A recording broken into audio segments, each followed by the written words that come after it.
Boa noite, Pai seja convosco. Que bom estarmos juntos mais uma vez através desta mensagem por vídeo.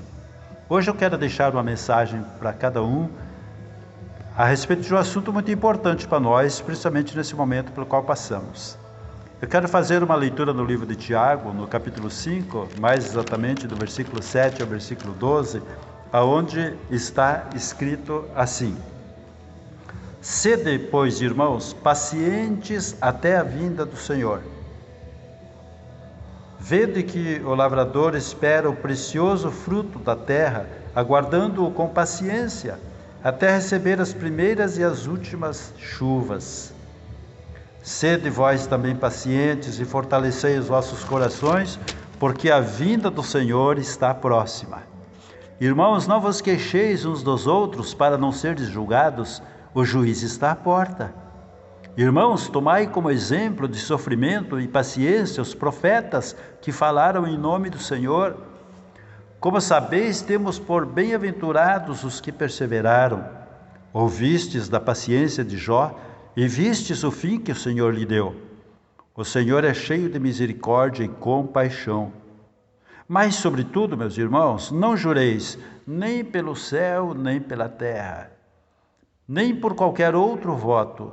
Seja, porém, o vosso sim, sim, e o vosso não, não, para não serdes condenados. Fica essa leitura e eu quero dar uma introdução a essa mensagem, falando a respeito do assunto desse capítulo 5 do livro de Tiago, que começa falando ou trazendo uma advertência aos ricos que não temem a Deus, aos ricos que só pensam nas suas riquezas e acham que suas riquezas é o que mais importa. Não pensam na sua salvação, na eternidade. Então começa esse capítulo 5 fazendo uma advertência aos ricos, dizendo para eles o seguinte: que eles enfrentarão uma futura miséria. São ricos aqui, mas para com Deus são pobres. E enfrentarão essa pobreza para a eternidade. A sua riqueza não é nada. No versículo 1 e 2 fala disso, que eles serão achados de repente em grande miséria diante de Deus.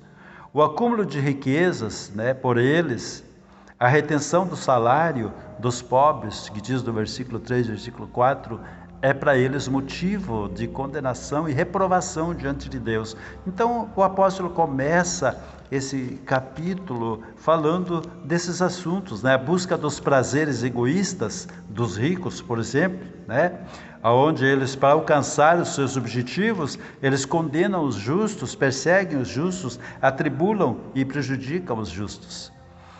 Mas passando então para o tema do nosso assunto aqui, que é a paciência, o apóstolo começa no versículo 7 dizendo que assim como o lavrador, quando ele lança a semente na terra, ele tem que ter a paciência para aguardar as primeiras chuvas e aguardar até que a semente se torne aquela planta que venha dar os frutos e que ele possa estar colhendo esses frutos. Ele não pode estar indo lá toda hora tirando a semente da terra para ver como é que está, ele tem que aguardar com paciência. A semente sumiu, está debaixo da terra, ela tem que aguardar a vinda da plantinha e o crescimento da plantinha, para que então, através das primeiras e últimas chuvas, ele possa fazer a sua colheita.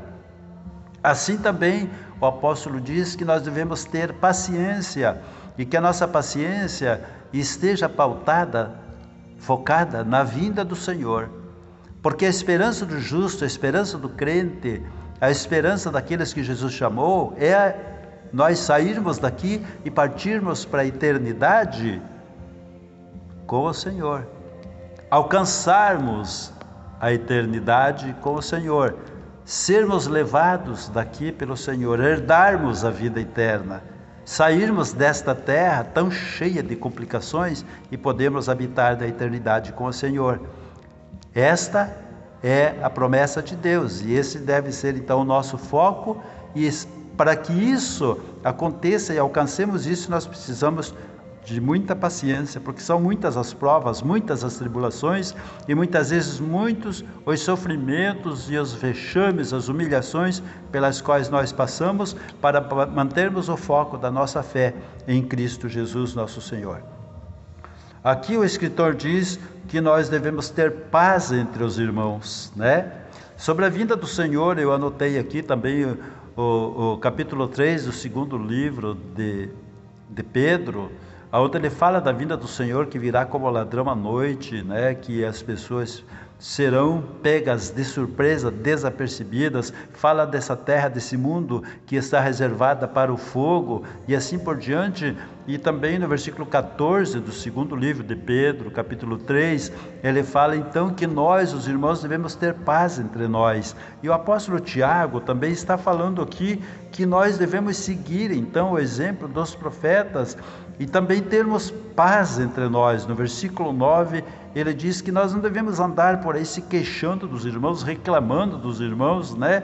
Que nós possamos ter paz entre nós, entre os irmãos, segundo o exemplo que nós vemos na vida dos profetas e na perseverança que eles tiveram com as tribulações que eles também enfrentaram e encararam. Jó, por exemplo, né? Jó é tido como exemplo de paciência. Eu vejo o Senhor Jesus como exemplo de paciência mais do que Jó. Mas nós costumamos olhar como pessoas normais como nós olhamos para Jó, né? Jó, então, ele foi um exemplo de paciência. E no final, Deus o recompensou de maneira multiplicada e recompensou tudo o que ele sofreu, tudo que ele passou, as humilhações, o menosprezo, a solidão, por ele estar naquela situação, né? Então ninguém se importava com ele, a não ser aqueles dois amigos, não se vê família visitando ele, não narra nada na Bíblia sobre isso, ele ficou só, ele e Deus. E aqueles dois amigos que foram visitá-los para trazer aquelas palavras que a gente conhece.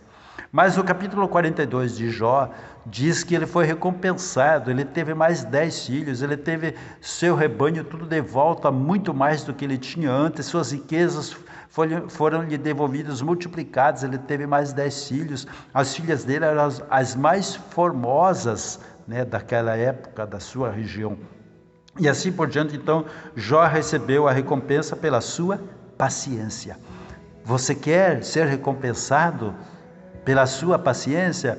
Então faça de tudo para você, nos momentos difíceis, não blasfemar, não xingar, não se voltar contra Deus, não perguntar, não dizer, eu não mereço isso, porque na verdade nós merecíamos sofrer muito mais, porque na verdade nós afrontamos a Deus, né? O homem afrontou a Deus, o homem desafiou Deus. Nós vemos isso no começo, lá no Éden, e o homem está colhendo, né, o fruto daquilo que ele tomou a decisão de fazer contra Deus. Mas Deus tem sido bom para conosco, Deus tem sido muito bom, tem sido misericordioso, e através de Jesus Cristo, Deus nos adota agora como filhos seus, para que possamos morar com Ele na casa dele, aonde Ele mora nos céus.